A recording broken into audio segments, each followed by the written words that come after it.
Quiero desearle a todos los presentes un sábado lleno de bendiciones.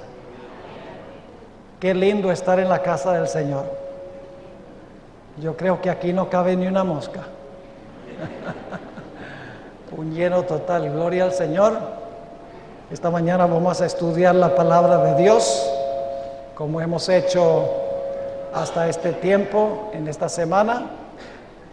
Pero antes de abrir la palabra del Señor, quiero extenderle una cordial bienvenida a todos aquellos que están visitando la iglesia. Según me informan, hay un buen número de personas que nos están visitando, algunas de ellas por primera vez. Esperamos que se sientan cómodos aquí en la iglesia.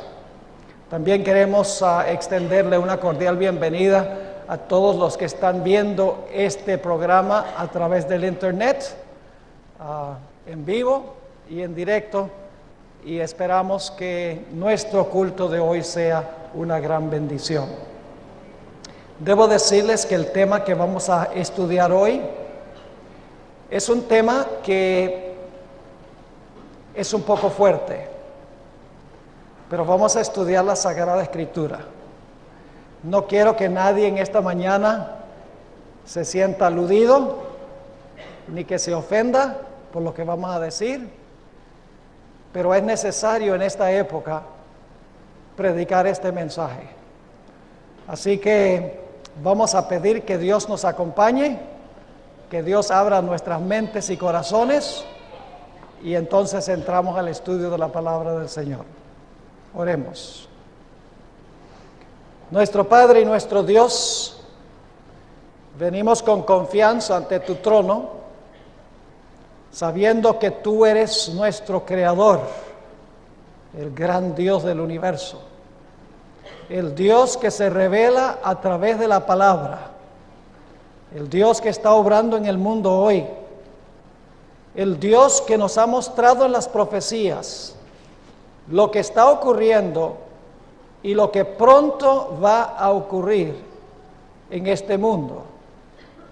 Te ruego, Padre, que al abrir tu santo libro, tu Espíritu Santo nos acompañe.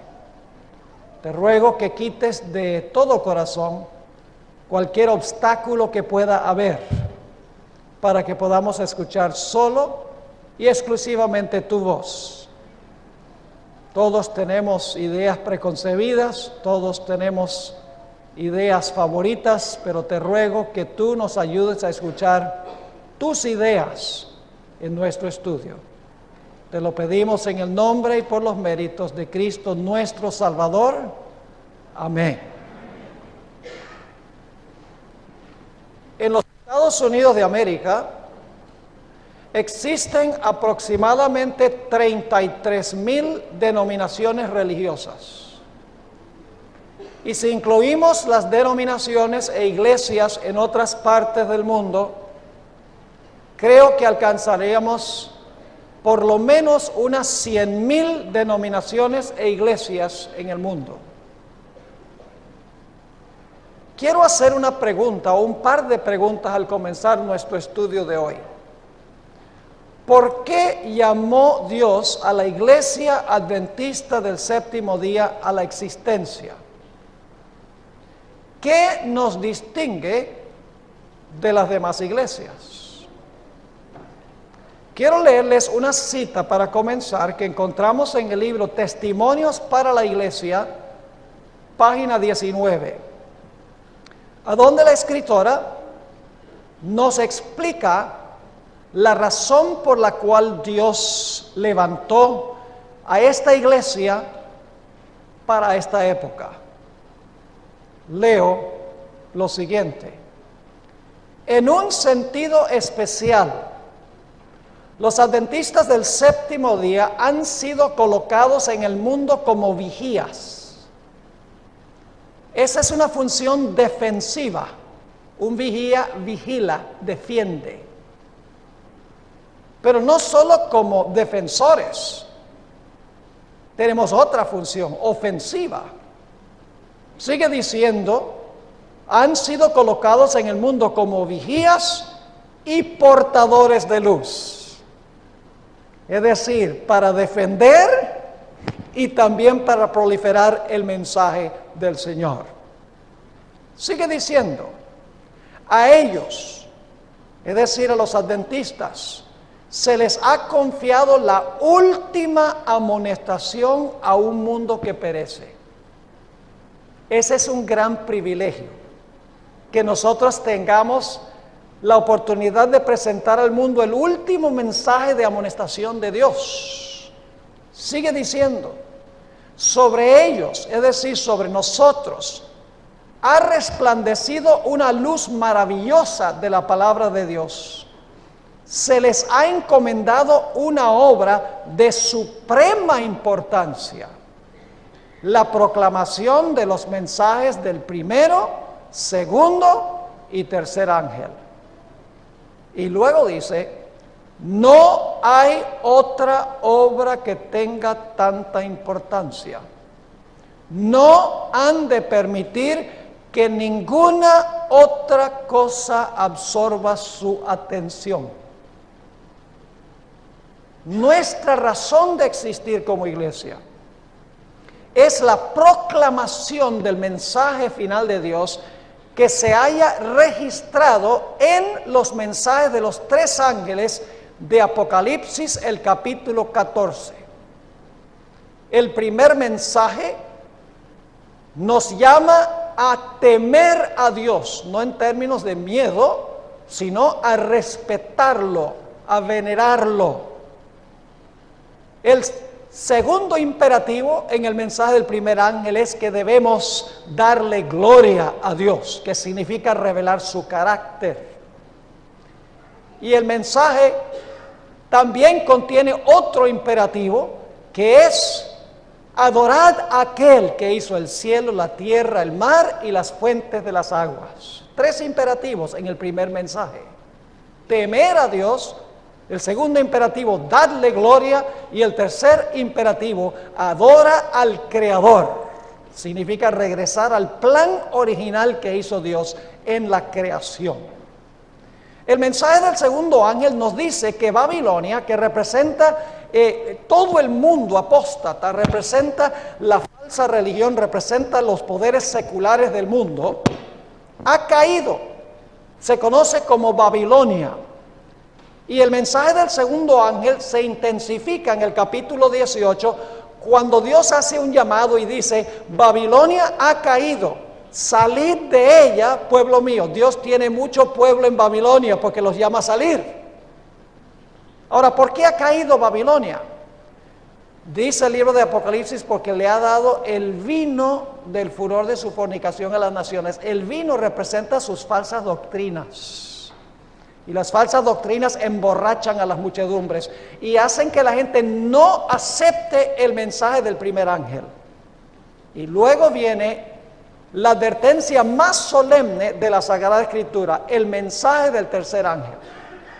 El mensaje del tercer ángel dice, si no sales de Babilonia, el castigo de Dios va a ser drástico.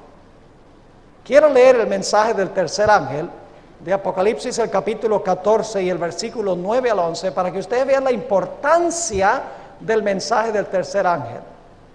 Dice allí, y el tercer ángel los siguió, es decir, siguió a los primeros dos, diciendo a gran voz, si alguno adora a la bestia y a su imagen, y recibe la marca en su frente o en su mano. Tres cosas: si alguno adora a la bestia y su imagen, y recibe su marca en su frente o en su mano, fíjense cuáles van a ser las consecuencias. Él también beberá del vino de la ira de Dios, que ha sido vaciado puro en el cáliz de su ira, y será atormentado con fuego y azufre delante de los santos ángeles y del Cordero. Y el humo de su tormento sube por los siglos de los siglos, y no tienen reposo de día ni de noche los que adoran a la bestia y a su imagen, ni nadie que reciba la marca de su nombre. Aquí está la paciencia de los santos, los que guardan los mandamientos de Dios y la fe de Jesús. Hay dos grupos aquí. los que adoran la bestia, su imagen y reciben la marca, y en contraste están los que guardan los mandamientos de Dios y la fe de Jesús. Es decir, el mensaje del tercer ángel es un mensaje de vida o muerte. Porque dice el mensaje que los que adoren a la bestia y su imagen y reciban su marca, van a beber de la ira de Dios. No lo digo yo, lo dice la Sagrada Escritura. A veces a nosotros nos gusta nada más leer las cosas bonitas de la Biblia y decimos, sí, Dios es amor. Claro que Dios es amor. Este mensaje es un mensaje de amor. ¿Cómo, pastor, puede ser un mensaje de amor? ¿Saben por qué?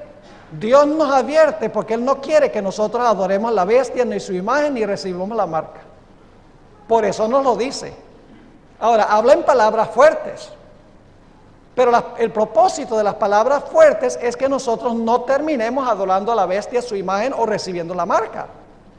O sería preferible que Dios no nos ofenda y no nos diga nada en cuanto a la bestia, su imagen y su marca. Yo creo que nosotros le agradecemos a Dios que Dios nos advierta. Es un mensaje de amor, porque Él no quiere que nosotros terminemos en el lado equivocado en este asunto. Ahora, la Iglesia Adventista del Séptimo Día no solamente tiene una misión y un mensaje especial, sino que la Iglesia Adventista también tiene un método especial de interpretar las profecías. Es un mensaje que se conoce como el método histórico o el método historicista de explicar las profecías.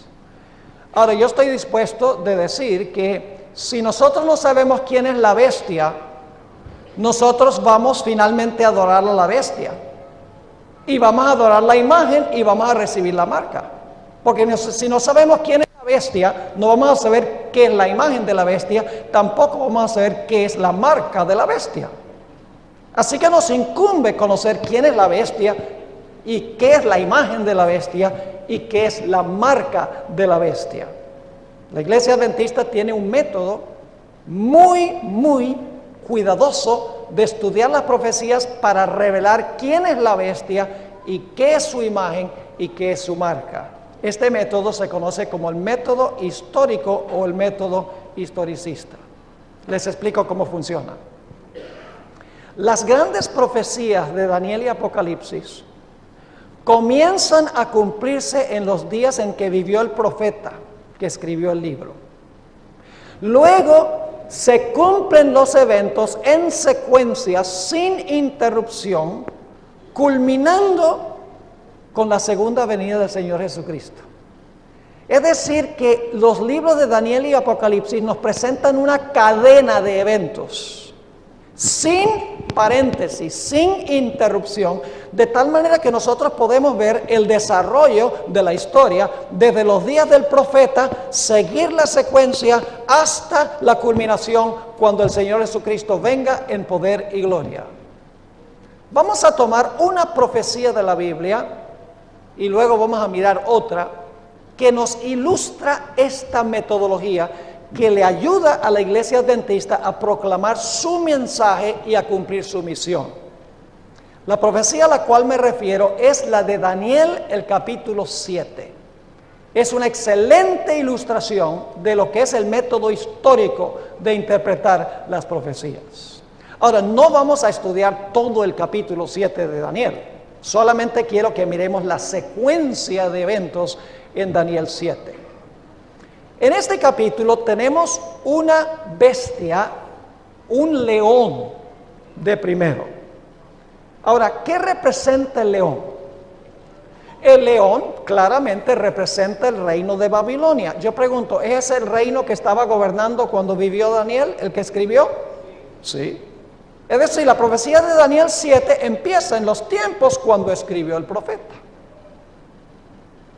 Pero luego hay una segunda bestia. Esta segunda bestia es un oso. Ahora, ¿qué representa el oso? Representa el reino que gobernó después de Babilonia, que según la historia fue Medo-Persia. Y luego entonces hay una tercera bestia en Daniel 7, que es un leopardo. ¿Y qué representa el leopardo? Grecia, el reino griego, que conquistó al imperio medo-persa. ¿Ven lo que está funcionando aquí? Empieza cuando el profeta escribe, con Babilonia, luego continúa con Medo-Persia y luego con Grecia. Y debo decirles algo muy interesante, no tenemos ni siquiera que ir a la historia para saber cuáles son los primeros 3 reinos, porque el mismo libro de Daniel nos dice que los primeros 3 reinos son Babilonia, Medo-Persia y Grecia. En Daniel capítulo 5 dice que el reino de Babilonia cayó a los medos y los persas. Daniel mismo lo menciona. Y en el capítulo 8, bajo el simbolismo de un carnero, dice que el poder que conquistó a los medo-persas fue Grecia. El mismo libro de Daniel nos dice que son Babilonia, Medo-Persia y Grecia. Pero ahora notamos que hay una bestia, una cuarta bestia espantosa y terrible. Tiene dientes de hierro y pisotea todo lo que consigue en su camino. Esa cuarta bestia tiene 4 etapas consecutivas de dominio. Es decir, la cuarta bestia tiene 4 periodos de tiempo sucesivos, uno después de otro. Y ustedes dicen, ¿cuáles son esos? Vamos a Daniel 7, 23 y 24. Daniel 7, 23 y 24. Dice allí, dijo así: la cuarta bestia será un cuarto reino en la tierra. Ahora sabemos entonces qué es la cuarta bestia. ¿Qué representa la cuarta bestia? Un cuarto imperio, un cuarto reino. Ahora yo pregunto, ¿qué reino gobernó después de los griegos? Roma. No, esto no se puede contradecir. El libro de Daniel está profetizando lo que va a suceder en el futuro, empezando con los días de Daniel. Babilonia, Medo-Persia, Grecia y el imperio romano.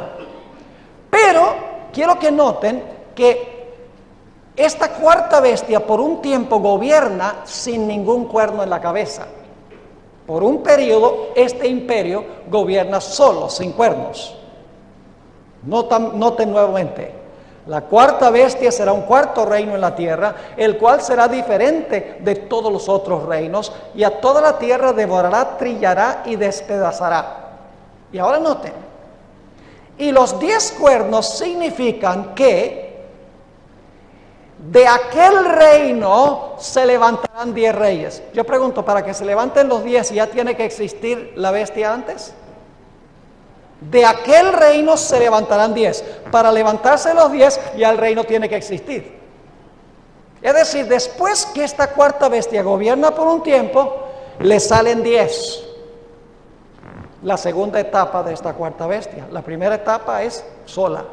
La segunda etapa es con los 10 cuernos. ¿Saben lo que es interesante? El imperio romano se dividió en 10 reinos.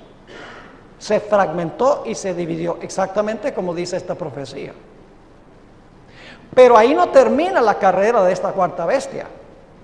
Porque dice que gobierna sola por un tiempo y luego de ese reino se levantan 10.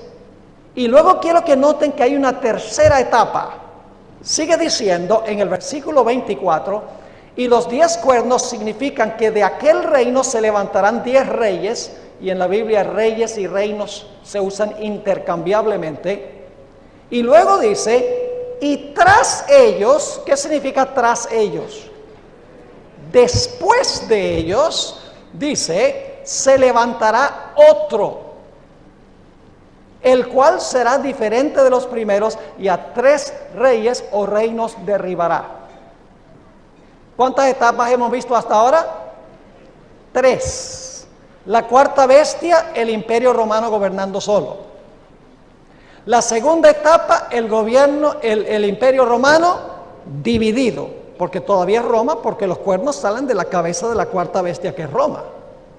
Y luego la tercera etapa es cuando están los 10, se levanta un cuerno pequeño para gobernar. También tiene que ser romano porque se levanta de la cabeza de la cuarta bestia. ¿Vamos bien? Este es un método disciplinado de estudiar las profecías. La gente adivina mucho cuando estudia las profecías. Dice, esto representa esto y aquello representa lo otro. No.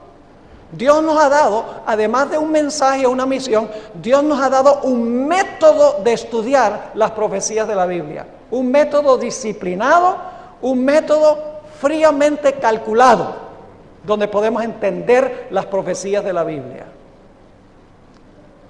Ahora necesitamos preguntarnos, ¿cuál fue este cuerno pequeño? ¿Qué representa el cuerno pequeño? Un poder romano que se levanta después que se divide el imperio romano. Y la Biblia nos da varias características de este poder. En primer lugar, nos dice que habla blasfemias contra el Altísimo. ¿Saben lo que la Biblia define como blasfemia? Dos cosas. Cuando un mero hombre se proclama el representante de Dios en la tierra, y cuando un hombre profesa tener poder para perdonar pecados. Eso es blasfemia según la definición bíblica. ¿Recuerdan que acusaron a Jesús de blasfemia cuando dijo tus pecados te son perdonados? ¿Recuerdan que también cuando Jesús dijo que Él y el Padre uno eran? Que le dijeron, tú eres blasfemo porque tú dices que eres Dios. Además de eso que dice que el cuerno pequeño iba a ser un poder perseguidor del pueblo de Dios. Iba a matar a los santos de Dios. Y además dice que el cuerno pequeño iba a pensar que podía inclusive cambiar la ley de Dios. Tenemos que buscar un poder en el mundo que profesa haber tenido la autoridad para cambiar la ley de Dios.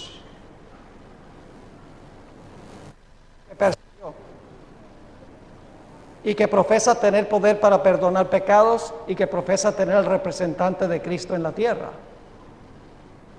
¿Me están entendiendo lo que estoy diciendo? Las características bíblicas son supremamente claras. Ahora, ¿cuánto tiempo iba a gobernar este cuerno pequeño?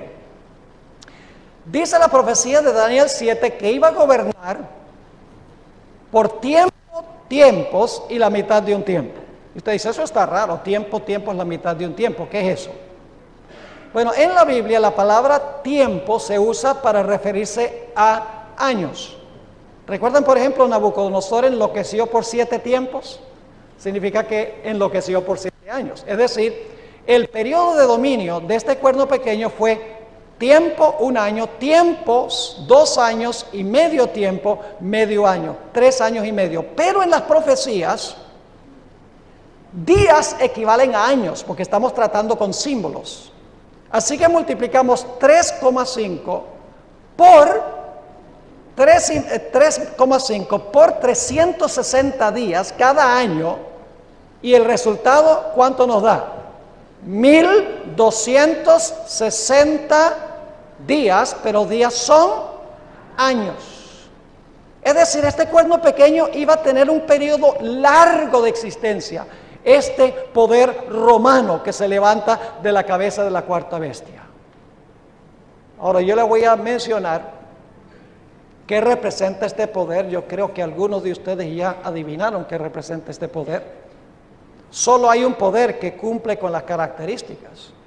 Hay una sola iglesia que profesa tener el representante de Cristo en la tierra, que profesa que tiene poder para perdonar pecados, que durante el periodo de su dominio persiguió a los que eran fieles a Dios.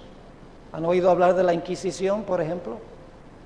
Y que profesa haber cambiado la santa ley de Dios.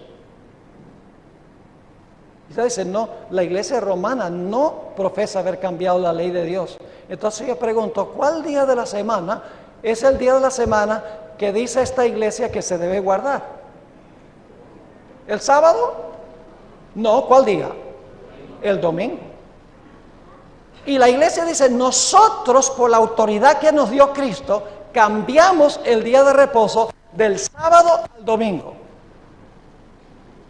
Además de eso, un dato muy interesante, no solamente con respecto al sábado, sino que cuando ustedes miran un catecismo de la Iglesia Católica, ustedes van a encontrar que en el catecismo el segundo mandamiento es sustraído.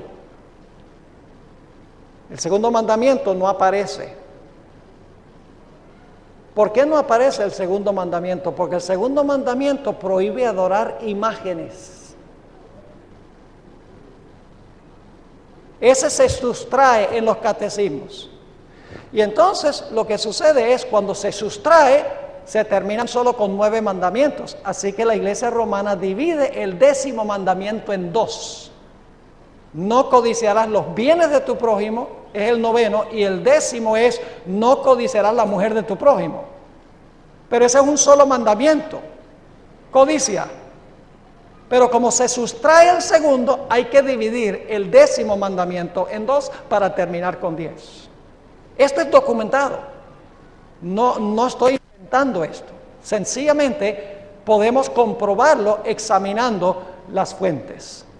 Así que el cuerno pequeño es un símbolo de la iglesia romana que gobernó desde poco tiempo después de la iglesia apostólica hasta el año 1798.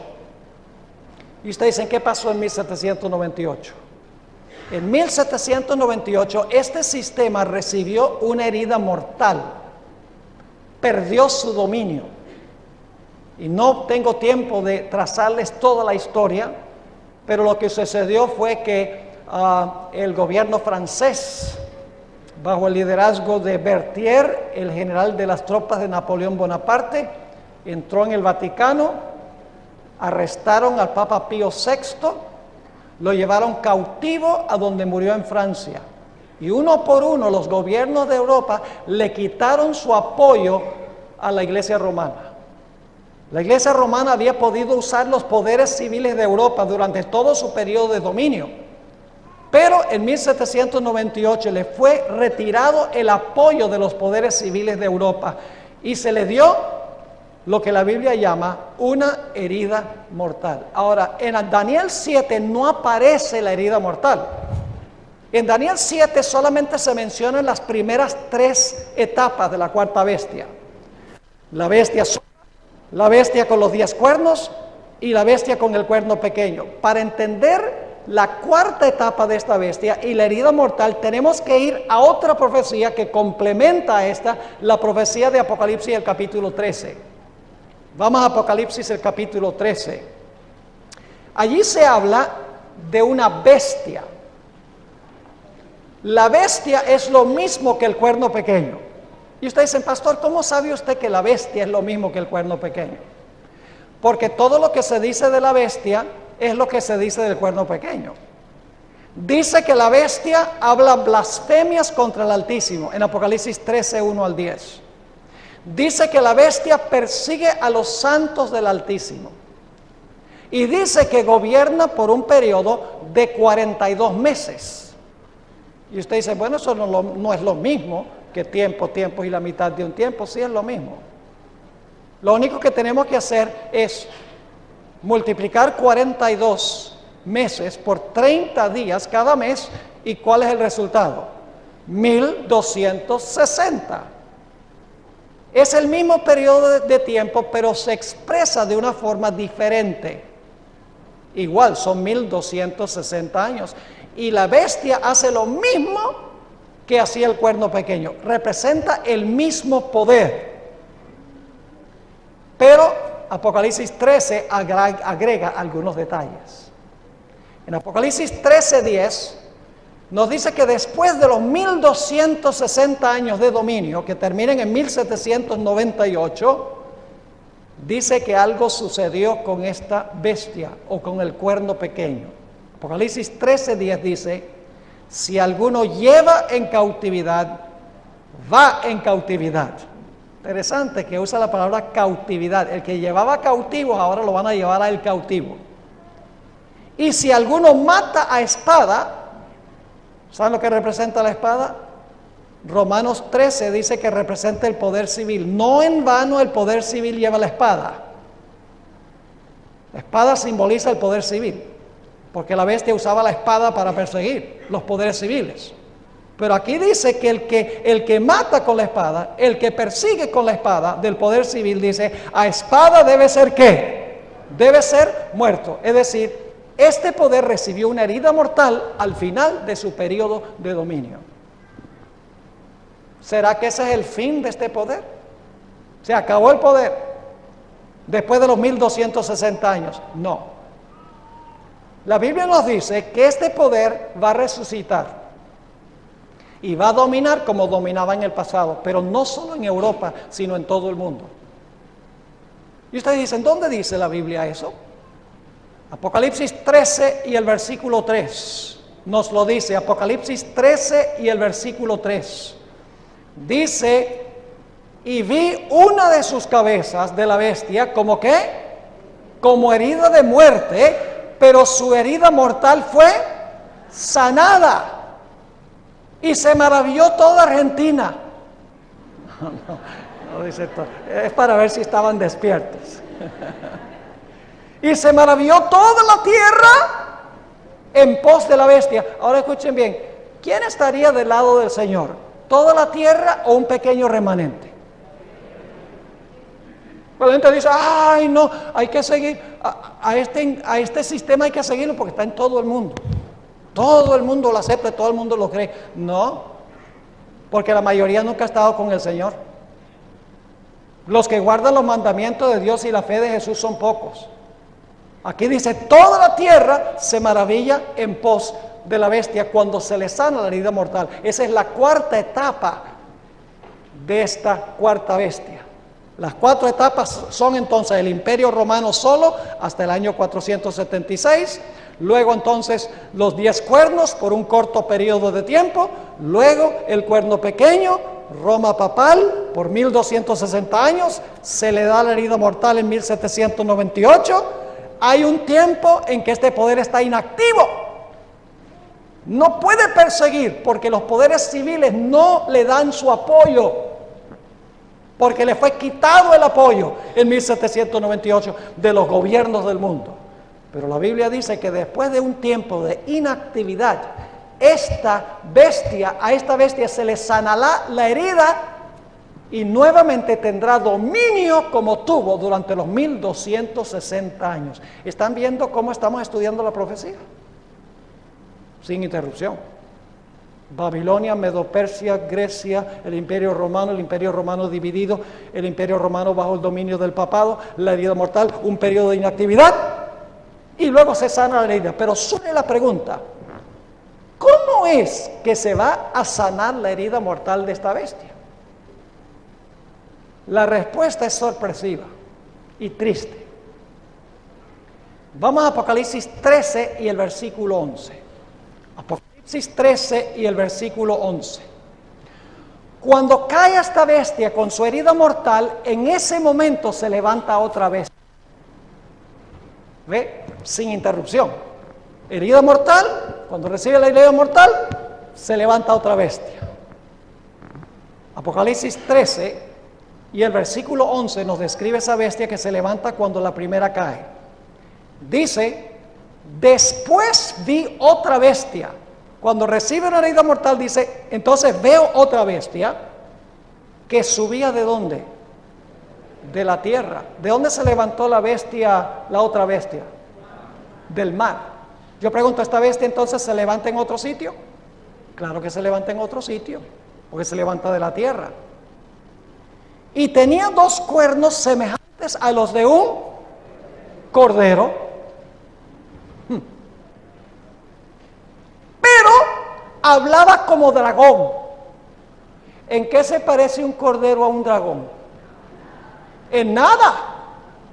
Esta es una bestia esquizofrénica. Es una bestia que tiene doble personalidad. Porque mientras tiene 2 cuernos como de cordero, termina hablando como un dragón. Ahora, ¿qué representa esto? ¿Qué nación puede ser la que se estaba levantando, que llega a ser un poder global, según Apocalipsis el capítulo 13, con poderío económico, con poderío militar? ¿Qué nación podría haberse estado levantando cuando la primera bestia cayó? No hay duda alguna, mis apreciados amigos y hermanos, los Estados Unidos de América. ¿Saben que los Estados Unidos en 1798 fue la primera vez que Estados Unidos fue reconocido como una nación cuando Francia estableció relaciones diplomáticas con los Estados Unidos? 1798. Cuando la primera bestia recibió su herida mortal, ya la segunda bestia se estaba levantando. Y ustedes dicen, ¿qué representan esos dos cuernos como de cordero? Ojalá tuviéramos tiempo de esbozar este tema. He escrito todo un libro nada más sobre eso, sobre los dos cuernos. Los dos cuernos representan dos reinos. Cuernos representan reinos, ¿sí o no? Es una sola bestia, es una nación que se compone de dos reinos. El paralelo bíblico más cercano que tenemos es en Daniel el capítulo 8, hay un carnero, un solo animal. Un carnero que tiene dos cuernos. Y los dos cuernos de esta nación son el reino de los medos y el reino de los persas. Es decir, esta es una nación que tiene dos reinos separados, porque son dos cuernos separados. Ahora, ustedes dicen, pero los Estados Unidos no son dos reinos. Los Estados Unidos es un solo reino. Pero escuchen bien, en la Constitución de los Estados Unidos se garantiza que hay dos reinos, especialmente en la primera enmienda a la Constitución.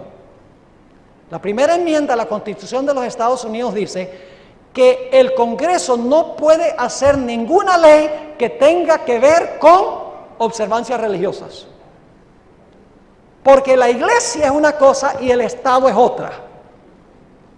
Los dos reinos que existen lado a lado en los Estados Unidos son el reino civil y el reino religioso, en una misma nación, separados. Son los mismos dos reinos que reconoció Jesús, por eso son cuernos como de cordero, porque Jesús dijo, dad pues a César lo que es de César y a Dios lo que es de Dios. ¿Me estoy explicando? Los dos reinos son el poder civil y el poder religioso. El poder civil para gobernar en asuntos civiles y el poder religioso para gobernar en asuntos religiosos. No juntos, sino separados.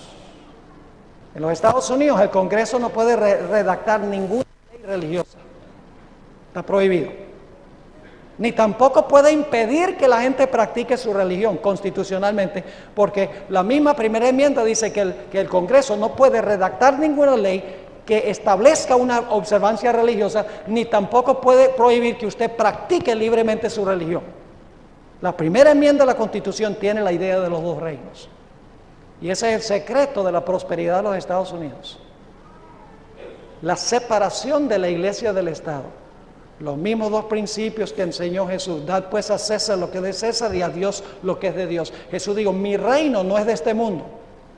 Jesús reconoció dos reinos, el de él y el del mundo. ¿Sí o no? Es decir, que esta bestia que se levanta de la tierra iba a enseñar que había dos reinos separables, no debían ir juntos, cada uno tenía derecho de existir en su esfera dentro de la misma nación. Pero luego dice que esta bestia que tiene esta profesión va a terminar hablando como que va a terminar hablando como el dragón. Y ustedes dicen, ¿qué significa eso? Que va a terminar hablando como dragón. Ahora les voy a explicar. Esta bestia es diferente a todas las demás bestias que se mencionan en las profecías. Todas las otras bestias lucharon con la bestia anterior para quitarle el poder. El oso aniquiló al león. El leopardo aniquiló al oso. Y el dragón o la bestia terrible aniquiló al leopardo. Pero esta bestia es distinta. Porque esta bestia, en vez de pelear con la bestia anterior, le ayuda a recuperar su poder. Es distinta. Y usted está diciendo, pastor, usted está diciendo que los Estados Unidos va a ayudarle a la bestia a recuperar su poder. Exactamente.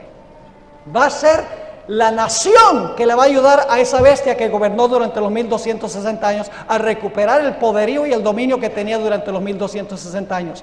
Escuchen bien, esta bestia que se levanta de la tierra, todo lo hace para complacer a la primera bestia. Vamos a notar. Dice que habla como un dragón. ¿Saben lo que representa el dragón? La gente dice, representa a Satanás. Sí, pero es más que Satanás. El dragón representa a Satanás obrando a través de Roma. ¿Recuerdan el dragón que se paró al lado de la mujer para matar al niño? ¿Cómo se paró el dragón para tratar de matar al niño? A través de un gobernante ¿de qué?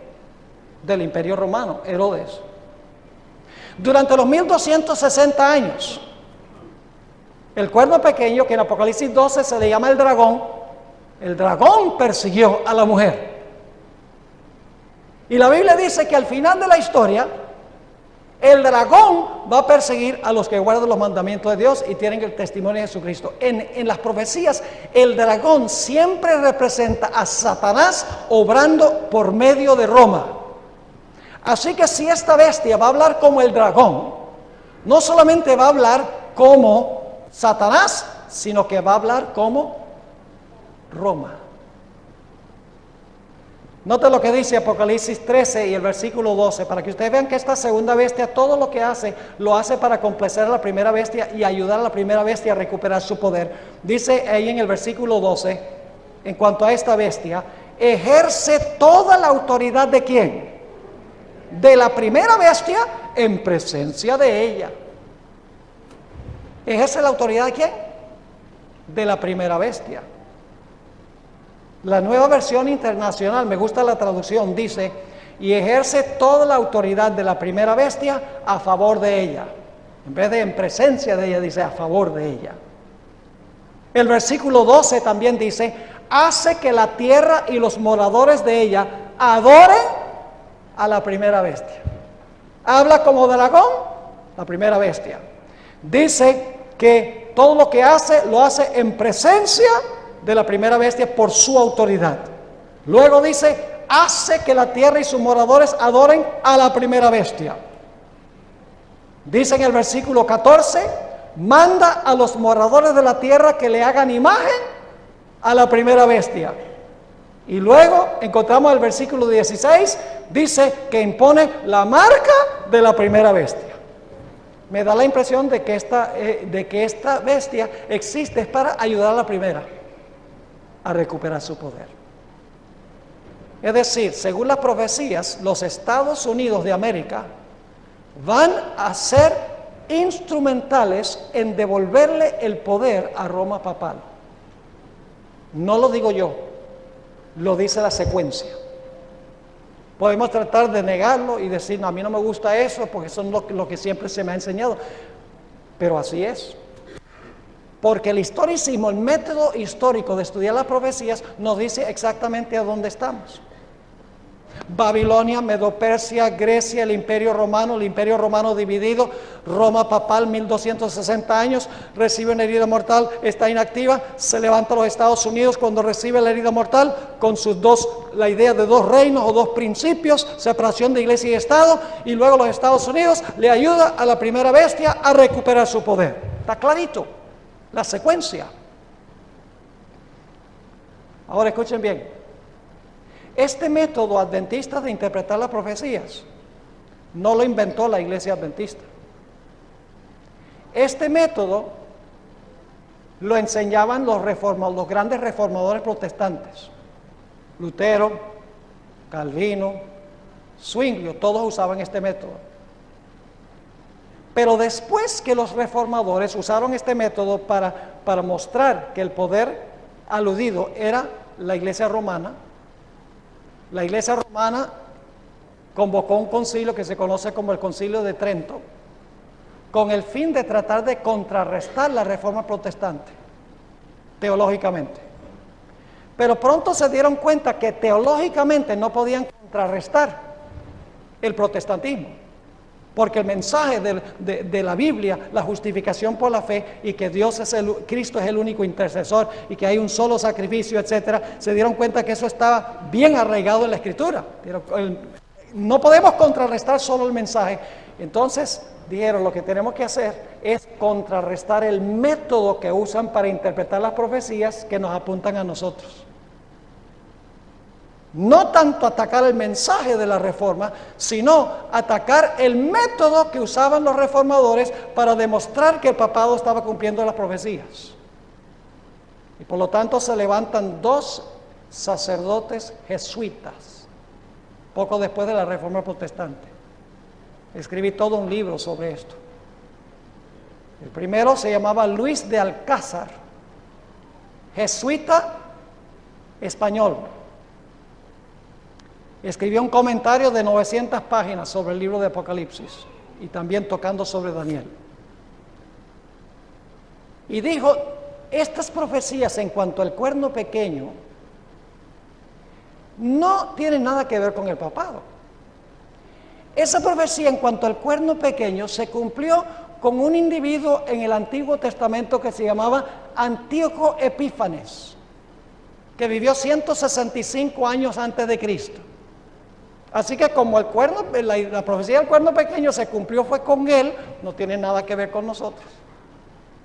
Y escribió, en cuanto a la bestia de Apocalipsis 13, eso representa a Nerón y los emperadores romanos.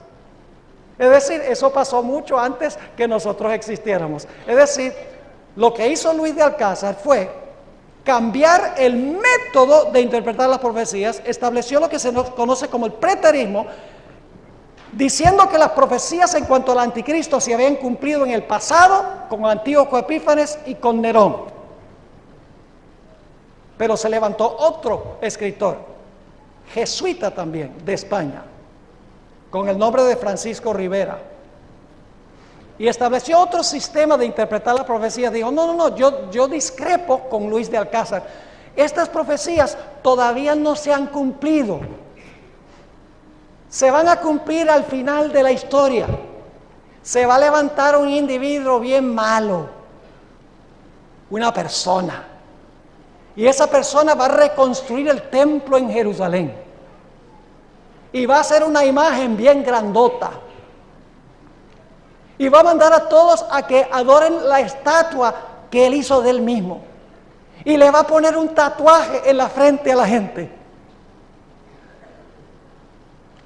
Y claro, más adelante los protestantes adoptaron esto y le agregaron la idea de que antes que esto todo suceda, la iglesia se va en el rapto.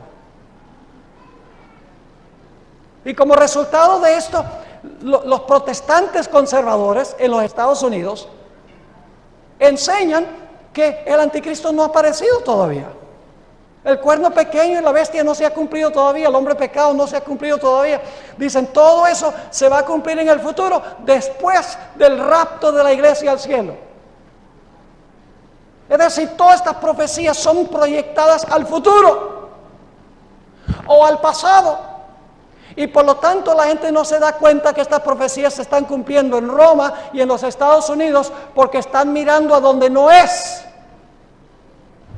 ¿Están conmigo o no están conmigo?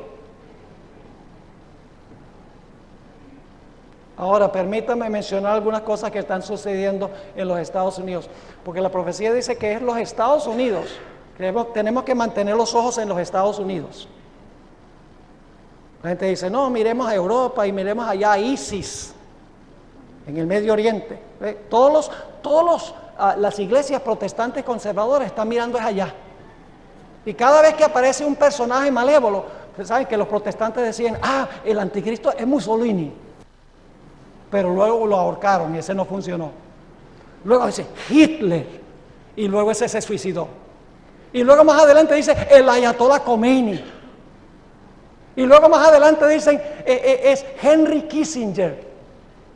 Y luego entonces dicen Saddam Hussein. Es puro adivinar. Porque una persona es mala y se levanta, dicen, ese es el anticristo. No, esa no es la forma de interpretar las profecías.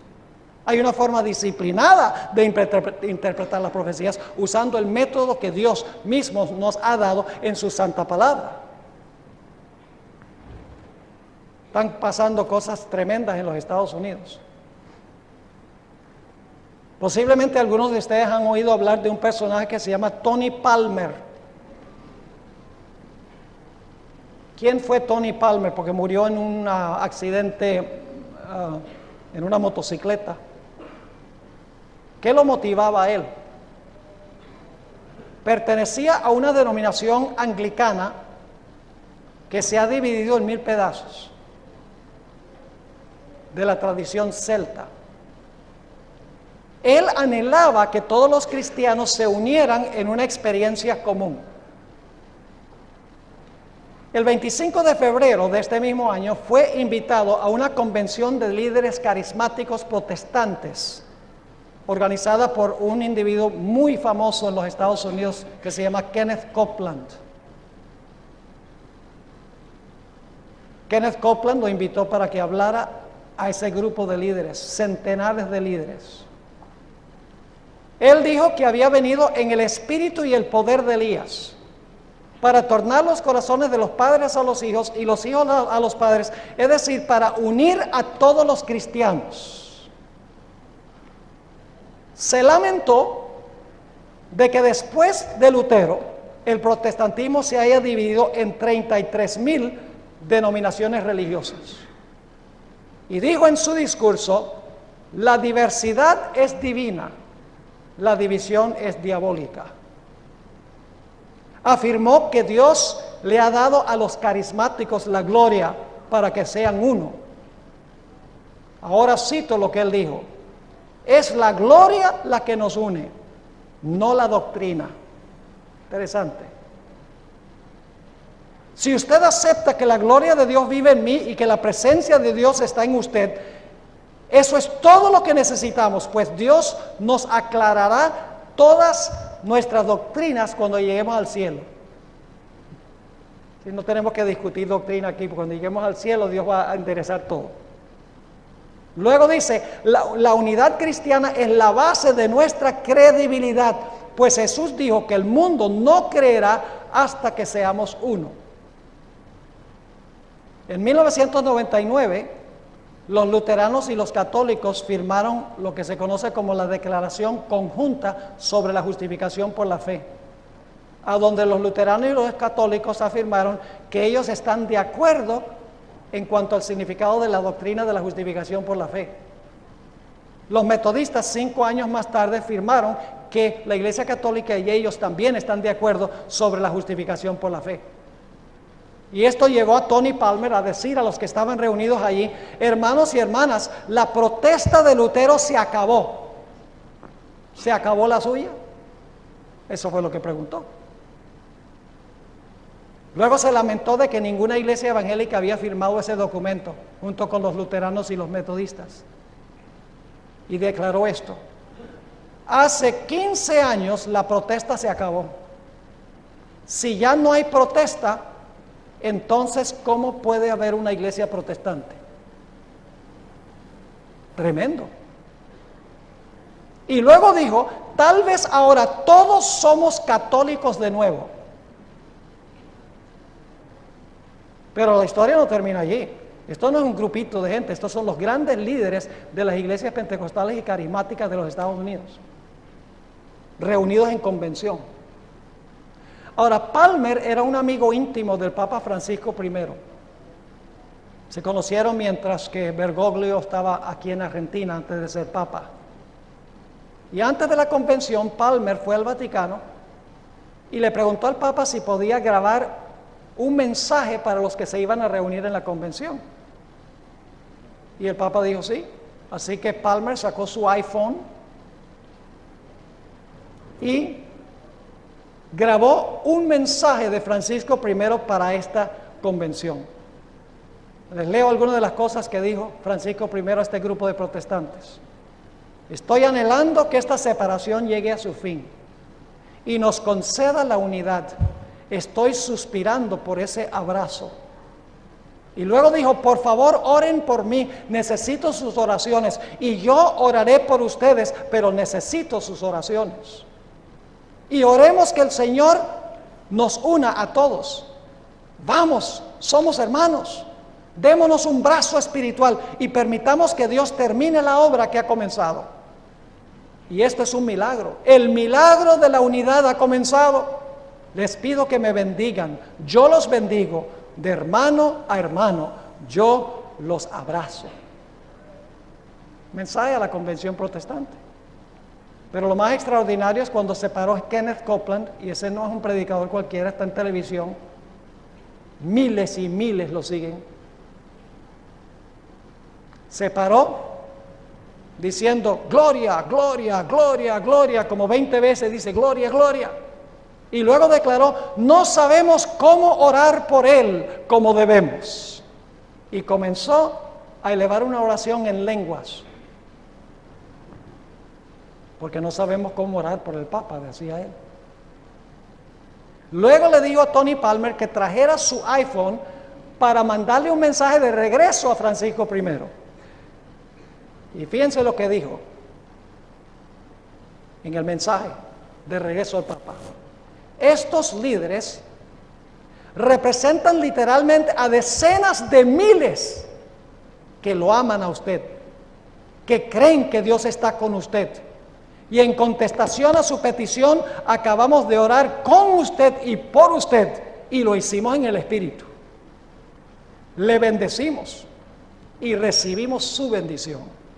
Bueno, está diciendo esto al Papa. Es muy, muy importante su bendición para nosotros. Y le bendecimos con todos nuestros corazones. Le bendecimos con todas nuestras almas. Le bendecimos con todas nuestras fuerzas. Eso se aplica a Dios en la Biblia. Y le damos gracias al Señor por usted. Le damos gracias a Dios por usted. Y así es que todos unánimes decimos, reciba nuestra bendición. La sierva de Dios dice que son los protestantes los que van a extender la mano para unir su mano con la mano del papado. Después de esto, un montón de líderes protestantes de los Estados Unidos viajaron al Vaticano para pasar tiempo con el Papa.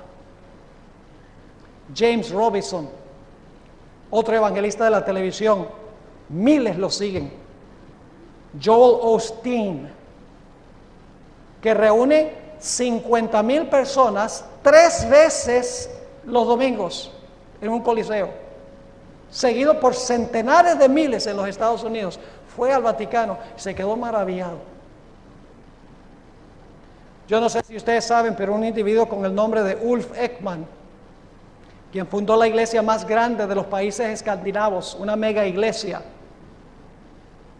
el día 10 de marzo del año 2014, se paró delante de su congregación un domingo por la mañana y dijo: yo estoy renunciando a mi posición como en esta iglesia y me voy a unir a la Iglesia Católica. Posiblemente ustedes sepan que el Papa está presionando fuertemente en Europa para que se establezca una ley dominical a nivel de toda la comunidad europea de naciones. Increíble que mientras que Benedicto XVI era Papa, fue invitado para hablar en la Casa Blanca. Nunca se había visto algo así. Yo no sé si ustedes saben, pero el próximo año, en septiembre, por primera vez en la historia, al Papa se le ha invitado para dar un discurso ante el Congreso de los Estados Unidos, el Senado y la Cámara de Representantes, todos reunidos. Y el que le escribió, John Boehner, el director de la Cámara de Representantes, católico, se refirió a él como su santidad en la carta que le envió. Posiblemente ustedes saben lo que dijo recientemente Shimon Peres, el que fuera primer ministro en el país de Israel. Él dijo: nosotros necesitamos establecer una organización semejante a las Naciones Unidas que una todas las religiones bajo el liderazgo del Papa de Roma. Permítame leer ya para llegar al final de nuestro tema algo que fue escrito hace más de 100 años por una escritora que se llama Elena White, en una época cuando nadie en los Estados Unidos quería tener nada que ver con el papado. Lo que ella escribió era insólito, porque los protestantes en esa época no querían nada que ver con el papado, pero ella predijo algunas cosas muy interesantes. En el Conflicto de los Siglos, página 445, ella dice: cuando las iglesias principales de los Estados Unidos, uniéndose en puntos comunes de doctrina, influyan sobre el Estado para que imponga los decretos y las instituciones de ellas, entonces la América protestante habrá formado una imagen de la jerarquía romana y la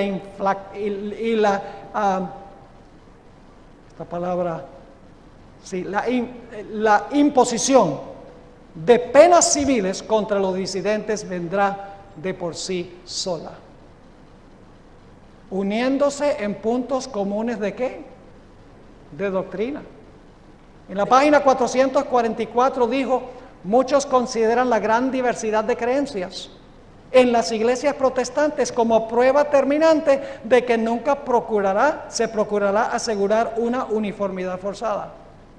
Pero desde hace años se viene notando entre las iglesias protestantes un poderoso y creciente sentimiento en favor de una unión basada en puntos comunes de doctrina. Para asegurar tal unión, debe necesariamente evitarse toda discusión de asuntos en los cuales no todos están de acuerdo, por importantes que sean desde el punto de vista bíblico. ¿Cómo les parece? Hace más de 100 años. ¿Qué le espera a los Estados Unidos? Les leo una cita que viene de la revista Señales de los Tiempos, junio 12, 1893. Dice: cuando la tierra que el Señor levantó para darle refugio a su pueblo, para que pudieran adorarle conforme a los dictados de sus propias conciencias, la tierra sobre la cual Dios ha colocado por largos años el escudo de la omnipotencia, la tierra que Dios ha favorecido haciéndola depositaria de la religión pura de Cristo, cuando dicha tierra, por medio de sus legisladores, repudia los principios del protestantismo y apoya la apostasía romana que procuró alterar la ley de Dios, entonces se revelará la obra final del hombre de pecado.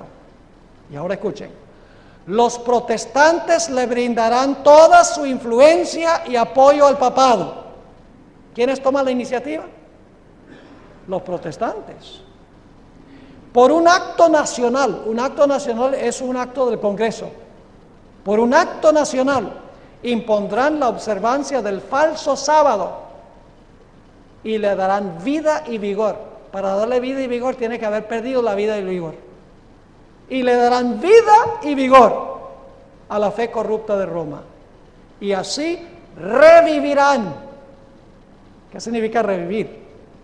Significa darle vida de nuevo, ¿verdad? Dice: y revivirán su tiranía y su opresión de la conciencia. Entonces hará tiempo para que Dios obre con gran poder para vindicar su verdad. Ahora, el tiempo se fue. Podría hablarles un poco más sobre el hecho de que Francisco I es el primer papa jesuita en la historia de la Iglesia Católica. Eso es significativo. El hecho de que Benedicto XVI haya renunciado para darle cabida a Francisco I tiene gran significado. Elena White, en El conflicto de los siglos, página 628, dice palabras fuertes, pero son reales. El papado es precisamente lo que la profecía anunció que sería: la apostasía de los últimos días. Forma parte de su política asumir el carácter que le permita realizar mejor sus fines, pero bajo la apariencia variable del camaleón oculta el veneno invariable de la serpiente.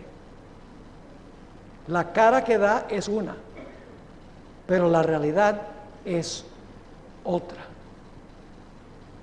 Algunos dicen: no, pero la Iglesia romana ha cambiado. Les pregunto: ¿cuántos dogmas de la Iglesia Católica han cambiado? ¿Todavía guardan el domingo? ¿Todavía creen que hay que confesarle a un sacerdote?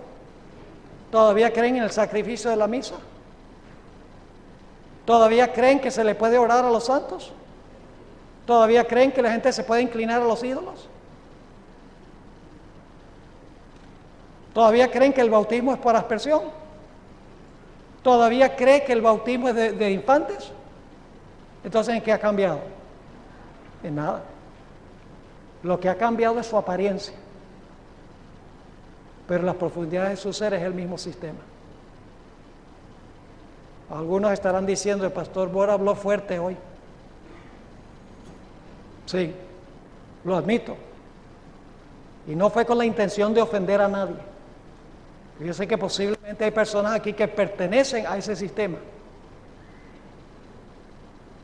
No se sienta aludido. No sienta que lo estoy criticando a usted personalmente. No lo estoy haciendo. Estamos hablando de un sistema religioso, no de la gente dentro del sistema. Porque hay mucha gente sincera y verdaderos hijos de Cristo en ese sistema. Porque si no, Cristo no diría, salid de ella, pueblo mío. Si no hubiera gente de Cristo ahí, ¿para qué iba a decir salid de ella, pueblo mío? Y algunos adventistas dicen, el pastor Bohr predica muy fuerte, mire, ofende a la gente. Dice, ahora escuchen lo que voy a decir. No siempre está mal que la gente se ponga brava con un mensaje. La gente se puso bien brava en la Biblia cuando los profetas hablaban, cuando Jesús habló, se enojaban. A veces es un beneficio. Un beneficio, ¿sí? Déjeme darles un ejemplo. Esteban predicó un mensaje en Hechos 7 que enfureció a los que estaban escuchando, al Sanedrín. Y el cabecilla que estaba allí se llamaba Saulo de Tarso. Y Esteban predicó este sermón y ustedes fueron los que crucificaron a Jesús. Lo dijo clarito. Como dicen los puertorriqueños. Saulo de Tarso se enfogonó. Se enojó, se enfureció. Y como cabecilla dijo, apedreen a ese. Porque estaba enseñando contrario a lo que enseñaba la iglesia de la época. Y luego Saulo, que sabía que Esteban tenía razón, para callar la conciencia se fue a una expedición para perseguir cristianos en Damasco. Y el Señor le dijo, no señor, tú eres mío. Y cuando iba llegando a Damasco, yo estaba en el sitio donde se cree que sucedió esto. Se vio una luz deslumbrante del cielo, cayó Saulo al suelo, y se oye una voz que dice, Saulo, Saulo, ¿por qué me persigues? Y Saulo dice, bueno, ¿quién eres tú? Para saber a quién estoy persiguiendo. Jesús dice, yo soy Jesús, a quien tú persigues. Ese día, Saulo se convirtió. ¿Creen ustedes que valió la pena el sermón de Esteban? Pero la gente se enfogonó.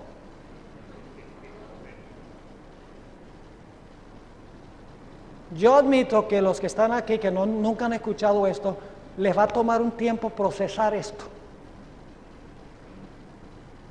Les va a tomar tiempo asimilarlo y entenderlo. Pero si son sinceros, yo creo que van a escuchar la voz del Señor. Les doy un ejemplo para terminar. Hace unos años yo di una serie que se llama Descubriendo los Secretos de Génesis. Y en uno de los temas yo hablo sobre la iglesia romana. Una dama asistió con su esposo. El esposo había sido adventista hace muchos años, pero ella no, ella se crió en un convento. Cuando yo prediqué ese sermón, mejor dicho, se enfureció, dejó de asistir. A veces venía los sábados con el esposo y cuando me veía, si las miradas mataran, me hubiera muerto varias veces. Yo siempre le sonreía. Para hacer una larga historia corta, se había enojado porque sabía que lo que yo había dicho era la verdad. Lo interesante es que varios años después, esta dama, después que había podido procesar la información, vino personalmente, se bautizó, y vino personalmente y me dijo, pastor, cuando usted predicó ese sermón, yo estaba furiosa, pero sabía que era la verdad, pero pataleé.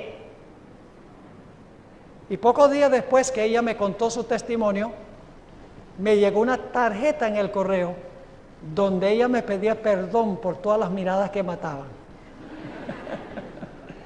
Y ahora es una líder de la iglesia, de ministerio femenino.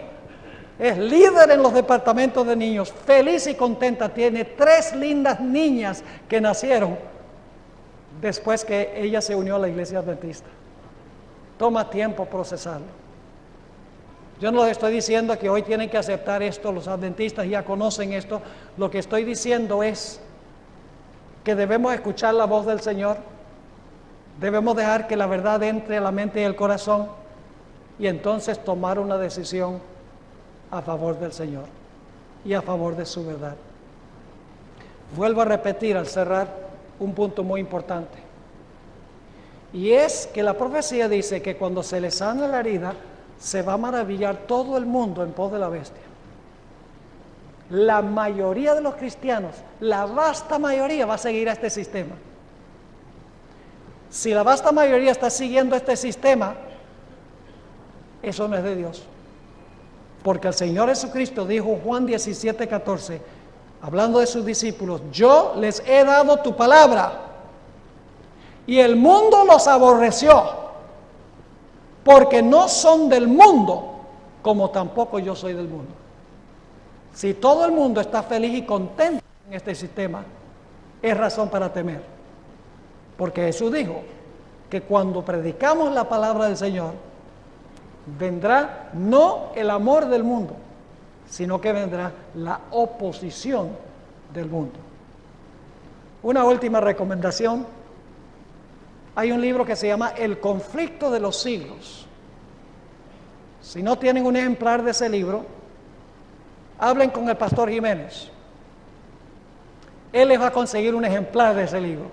Yo no he hablado con él, pero yo tengo fe de que él le va a facilitar una copia de ese libro. Si es necesario, si no hay dinero, pues hable conmigo y nosotros lo financiamos. Pero personas que no han leído ese libro, les animo a que lean el libro. Ahí van a tener todo el cuadro completo. Es un libro de 700 y algo de páginas que traza todo el significado de las profecías. Mis hermanos, estamos viviendo en el umbral del tiempo del fin. Estamos viendo cumplirse las cosas rápidamente. ¿Qué estamos haciendo como adventistas? ¿Predicando lo mismo que predican los demás? ¿Sentados en las bancas?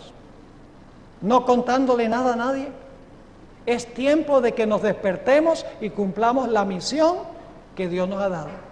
Y compartamos con amor el mensaje que Dios nos ha dado, el mensaje de los 3 ángeles que van a dividir el mundo en 2 grupos. Y entonces se cerrará la puerta de la gracia y finalmente Cristo vendrá. ¿Quieren ustedes aceptar el desafío de ser testigos del Señor Jesucristo? ¿Quieren levantar la mano si ese es el deseo de su corazón? Gloria al Señor, Pastor Jiménez. Mire, todos levantaron la mano, ahora todos ellos van a ser soldados. Gloria a Dios, oremos. Padre Celestial, venimos ante tu trono con humildad, porque sabemos que nuestro conocimiento es limitado, pero venimos con confianza porque venimos en el nombre de Jesús. Padre, he predicado un tema fuerte hoy.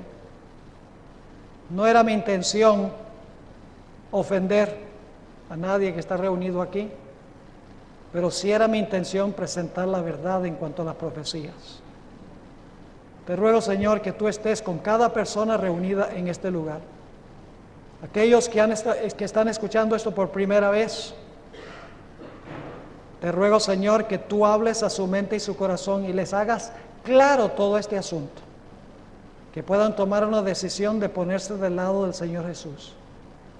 Todos los que hemos estudiado antes este mensaje lo conocemos, hemos estado sentados en las bancas de la iglesia, tenemos temor a veces de contarle a la gente porque podríamos ofenderlos. Te ruego, Señor, que tú nos des valentía divina y palabras sabias para hablar a las personas con quienes entramos en contacto, porque queremos que escapen del poder de la bestia y que finalmente se salven en el reino. Padre, gracias por habernos acompañado y por responder nuestra oración, pues te lo pedimos en el precioso nombre, que es sobre todo nombre, el nombre de Jesús. Amén.